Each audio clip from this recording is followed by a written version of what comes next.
আমরা যারা চাকরিহারা যোগ্য শিক্ষক শিক্ষিকা অর্থাৎ এসএলএসটি 2016 প্যানেল সংক্রান্ত বিষয়ে, সেক্ষেত্রে আমরা দেখলাম ওনার যে প্রেস বিবৃতি, তাতে করে আমাদের মনে হলো আজকের যে নোটিফিকেশনের বার্তা উনি দিলেন এটা পরিষ্কার সমস্ত যোগ্য শিক্ষক শিক্ষিকা এবং শিক্ষাকর্মীদের জন্য একটা মৃত্যু পরোয়ানা উনি আজকে আমাদের জন্য ঘোষণা করলেন।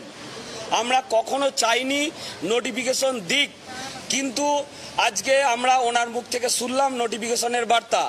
বিশেষ করে উনি যে সুপ্রিম কোর্টের জাজমেন্টের কথা বললেন, সুপ্রিম কোর্টের জাজমেন্টে এত ডিটেল নোটিফিকেশন দেওয়ার কথা বলা হয়নি। অর্থাৎ আমরা কোনো একটা জায়গায় আশঙ্কা ছিল যে সরকার হয়তো আমাদেরকে পরীক্ষার দিকে নিয়ে যেতে চাইছে। সেক্ষেত্রে এই ডিটেল নোটিফিকেশন দেওয়া, ডিটেল বর্ণনা দেওয়া, সেক্ষেত্রে আমাদের এই আশঙ্কাটা বরাবরই থেকে যাচ্ছে যে সরকার সমস্ত যোগ্য শিক্ষক শিক্ষিকা এবং শিক্ষাকর্মীদের রিভিউয়ের মধ্য দিয়ে ফিরিয়ে আনার ক্ষেত্রে যে আমরা যে গাফিলতিটা দেখছিলাম, সেটাই মনে হচ্ছে আমাদের আশঙ্কা সত্যি হয়ে যাচ্ছে। তো এই ভয় বা হতাশার জায়গা থেকে আমরা যে আশঙ্কা করছিলাম, সেই আশঙ্কাটা কিন্তু আজকে তার বহিঃপ্রকাশ দেখতে পেলাম সরকারের পক্ষ থেকে। তো আমরা কোনোভাবেই চাইনি নোটিফিকেশন দিক এবং সেটা একেবারে ডিটেলভাবে দিক। নোটিফিকেশনে আজকের বিবৃতিতে বলা হলো যে অনলাইন অ্যাপ্লিকেশনের ডেট, তারপরে exam date, result date, counselling date, এত কিছু কিন্তু সুপ্রিম কোর্টের জাজমেন্টে বলা ছিল না।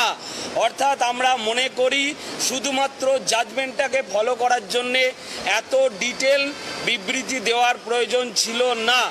অর্থাৎ আমাদের কোনো এক জায়গায় মনে হচ্ছে যে সরকারের সদিচ্ছার অভাব আছে, যে সমস্ত যোগ্যদের ফিরিয়ে আনার ক্ষেত্রে সেই সদিচ্ছার অভাব আমরা দেখতে পাচ্ছি। আজকে আমরা বলবো যে নেতাজি ইন্ডোর স্টেডিয়ামে যে মুখ্যমন্ত্রীকে আমরা দেখেছিলাম যে উনি থাকতে একজন যোগ্যেরও চাকরি যাবে না, আজকের মুখ্যমন্ত্রী কিন্তু সেই দিনের থেকে আলাদা।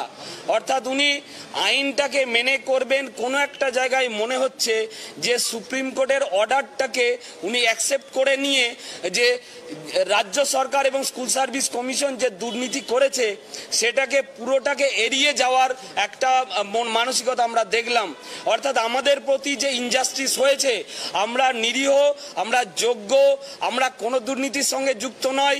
অর্থাৎ 7 বছর সার্ভিস করার পরে আমাদের প্রতি সরকারের যে দায়বদ্ধতা থাকার কথা ছিল, আজকের বিবৃতিতে সে তার প্রতিফলন আমরা দেখিনি। উনি দুটো অপশনের কথা বলেছেন। প্রথম অপশন হচ্ছে এক্সাম, দ্বিতীয় অপশন হচ্ছে রিভিউ। উনি বললেন যে রিভিউটা অ্যাকসেপ্ট হয়নি, সরকার চেষ্টা করবে। আমরা বারবার বলবো সেকেন্ড অপশনটা সরকারকে সর্বতভাবে চেষ্টা করতে হবে, রিভিউটা অ্যাকসেপ্ট করিয়ে সমস্ত যোগ্য শিক্ষক শিক্ষিকা এবং শিক্ষাকর্মীর চাকরি ফিরিয়ে আনার ব্যবস্থা করতে হবে। এটা উনি নিজে কমিটমেন্ট দিয়েছিলেন, ওনার নিজের কমিটমেন্ট ওনাকে রাখতে হবে। আমরা যোগ্য শিক্ষক শিক্ষিকা অধিকার মঞ্চের পক্ষ থেকে এটাই আমাদের ওনার কাছে আবেদন।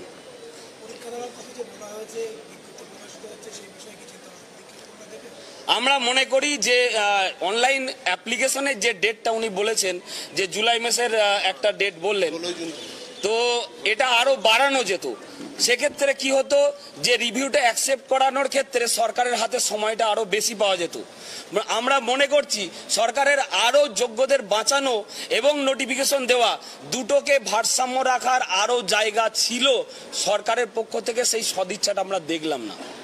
দেখুন, এজ রিল্যাক্সেশনটা এটা একটা, আমরা যারা 7 বছর ধরে চাকরি করছি, যাদের ফ্যামিলিতে ধরুন আজকে অনেকে অসুস্থ, কারো ক্যান্সার আছে, কারো প্যারালাইসিস আছে, তো আবার বাড়িতে ছোট ছোট বাচ্চা আছে, মানসিক স্টেজ মানে পরীক্ষা দেওয়ার মতন মানসিক পরিস্থিতি নেই। সেই জায়গা থেকে শুধুমাত্র এজ রিল্যাক্সেশনটা আমাদের জন্য ন্যায় বিচার হয়নি। কোর্টও আমাদের প্রতি ন্যায় বিচার করেনি, আমাদের সরকারও আমাদের প্রতি ন্যায় বিচার করছে না। প্রশ্ন আমরা পরে করছি, প্রশ্ন পরে নিচ্ছি। এটা নিশ্চয়ই প্রেসারদের সঙ্গে বসা, আজকে কম্পিটিশনের মানে একটা নর্মাল একটা এক্সাম দেওয়া আর কম্পিটিটিভ এক্সামের প্রচুর ডিফারেন্স আছে। আমরা যখন স্কুলে পড়াচ্ছি শুধুমাত্র একটা সিলেবাস পড়াচ্ছি, কিন্তু যখন একটা কম্পিটিটিভ এক্সামের জন্য পড়তে হবে টোটাল সিলেবাসটা পড়তে হবে। তাহলে আজকে যখন আমরা স্কুলে আমাদের শিক্ষকতার দায়িত্ব পালন করব, আমাদের সাংসারিক দায়িত্ব আছে, আমাদের চাকরি হারিয়ে গেছে এই দুশ্চিন্তার মধ্যে আছে, শারীরিক প্রতিবন্ধকতা আছে, এই সমস্ত কিছু প্রতিকূলতার কে কাটিয়ে উঠে একটা কম্পিটিটিভ এক্সাম দিয়ে সেটাকে কোয়ালিফাই করা এবং চাকরিটাকে পাওয়া মানে মোস্টলি ইম্পসিবল।